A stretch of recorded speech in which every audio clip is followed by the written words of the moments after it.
Hey guys, we're here to train everyone to go ahead and learn BLS. First, we're going to talk about basic life support provider certification for adults and airway management.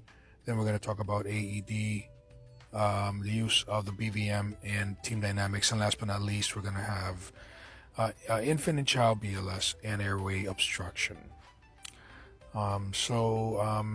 This is basically good for 2 years, it's valid for 2 years, and it's under the American Heart Association. So the first thing we always want to have everyone understand is that first, you're the most important person in an emergency scene at all times. After you know what is safe for you, then you can go ahead and help the patient. So again, you're assessing the scene, and then you can go ahead and move forward and go ahead and check whether the patient is responsive. So then you're tapping both shoulders. Notice that there's no response. After that, you're going to check for what is known as pulse and breathing. So you're placing one hand on the forehead, taking two fingers, and you're checking for pulse on your side. Your pulse check, remember, should take no more than 5 to 10 seconds. After you check for pulse, you are then going to alert. You're then going to delegate to others after you know there is no pulse. By the way, you're also checking for chest rise as you are at level with the chest. You are then going to make sure once there's no pulse, no breathing, no response, you go ahead and alert, right? You're going to go ahead and point, hey, you get the AED. You're going to ask someone else, hey, please call 911. And we're going to definitely connect with regards to the AED later during this class. That's basically, your assessment. Now we're going to walk into what is known as your delivery of compression. So the first thing you want to do is you can extend your dominant hand, interlace your fingers, and lock your elbows. You're then going to make sure the heel of your palm is sticking out, and that's exactly what you're going to connect to the center of the chest, right below the nipple line. One easy way to notice whether you're in the what we know as a landmark position is to align your middle finger with the distal nipple, and then you want to slide the heel of your palm to the center of the chest. Notice what I'm doing is I'm just using my body weight to push down. I am not using my arms. The minute I start to use my arms, I'm going to be very, very tired. So what we're going to be conducting is a total of 30 compressions and 2 breaths. And remember, you're going to keep your compressions to a rhythm of 100 to 120 beats per minute. If you notice, I am counting right at that beat.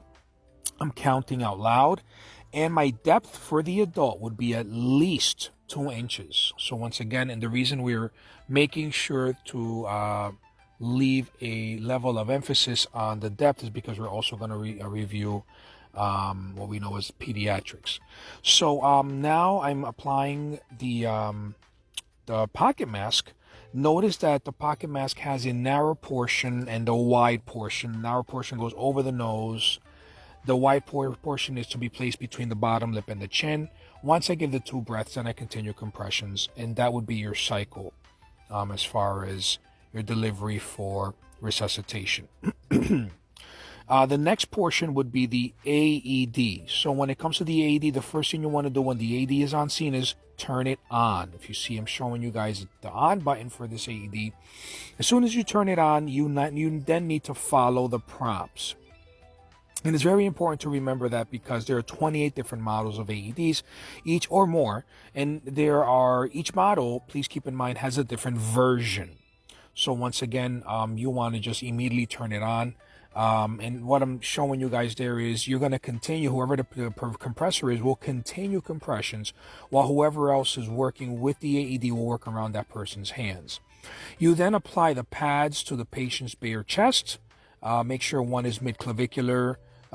Typically, we want to make sure it is one toward the right mid-clavicular section, and the other one is mid-axillary in the left, right under the armpit approximately. Once it starts to analyze, it will tell you, analyzing, please do not touch the patient. You then want to tell everyone, stay clear. You are then going to follow the AED prompts. It's going to tell you exactly when it's time to shock. And some models tell you to clear again. This model told me to clear once again, and then I go ahead and I click the red button to deliver the shock as soon as I know everyone is clear. Once I know for a fact that everyone is clear, I am then going to proceed with going back into compressions. And yeah, according to your model, depending on your model, you will then see some of the models will look into how well you do. So now this section goes deeper into what we know as airway management. This is where I'm making sure to show everyone that narrow portion goes on the nose bridge, the wider portion goes between the bottom lip and the chin. And then you place that on the patient's face, right? Notice that the arm by the head is to create a descending C. You're going to place that descending C on the top portion of the mask. The other two fingers are going to go underhand to the bony portion of the chin, and then your thumb is on the mask, and you're going to then go ahead and create what is known as a head tilt chin lift. For the adult, yes, you're going to hyperextend. You then want to deliver 2 breaths. Please remember not to deliver too much breaths because the air can go past the lungs, past the diaphragm, into the stomach, and potentially create what is known as aspiration gastric distension. And what I was portraying there is your hand is the size of your lung, typically more or less approximately the size of your lung. If you want to look at your own palm, that is how big your lung is. So please do not, give too much breaths, right? That would cause gastric distension, as I just mentioned. So now we're moving on to what is known as a bag valve mask. Everyone, we all know that to be the ambu bag, but this is actually known as a bag valve mask. So we usually do breaths, right, outside of the facility, but in facility, we only use the bag valve mask. Whenever you use the bag valve mask, always make sure it is at the fully extended position. When you are going to apply the bag valve mask, you then go ahead and connect your pocket mask to the bag valve mask. And at that point, what you want to do is you are going to stand at what we know as the cephalic position. You are going to then stand at the head of your patient. If you notice, I am tilting the mannequin so that the head is facing me. Then my leg is up against the head. I am then going to place that mask on the patient's face, and I'm going to make sure I am able to still have some type of control over the patient's head so that I can still create what is known as a head tilt chin lift. One of my hands is holding the bag, the other one is creating what is known as that OK sign. You are then going to see that your index and thumb are going to encircle that one fitting between the mask and the bag, and the rest of your 3 fingers are on the patient's chin. Notice that I brought that head all the way back to me, and that's going to open up the airway for me to then go ahead and deliver the 2 ventilations. Moving forward, we then definitely want to put it all together and talk about team dynamics. So there are 5 roles. You will notice that we have the compressor role. You are then going to see next you will have the airway. After airway, you then have the AED. After the AED, we then have IVIO, IO meaning intraosseous. And last but not least, you have what is the timer and note taker. Please note that you are going to switch compressor roles every 2 minutes, and that would really be helpful to have the timer be on top of the time for you. So at this point, you walk into your room. You notice you have your patient in front of you. Remember, it is safe for you. You're tapping both shoulders, checking the pulse, checking the breathing. There is no pulse, no breathing.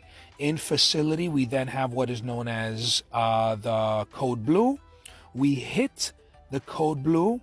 And then what are you going to start doing? You're going to start compressions. After you hit the code blue, right, hit the button, you're going to start compressions. As soon as you start compressions, someone else walks into the room. You are then going to tell that person, right, hey, I need you to start doing compressions. I'm going to take the airway, the BVM, and I'm going to start bagging my patient. As soon as I start bagging my patient, hey, what happens is another person comes in, another provider comes in. I'm going to tell that person, I need you to take over airway, And then I'm then going to move forward with what is known as the AED. Okay, AED is going to allow me to then apply this for my delivery.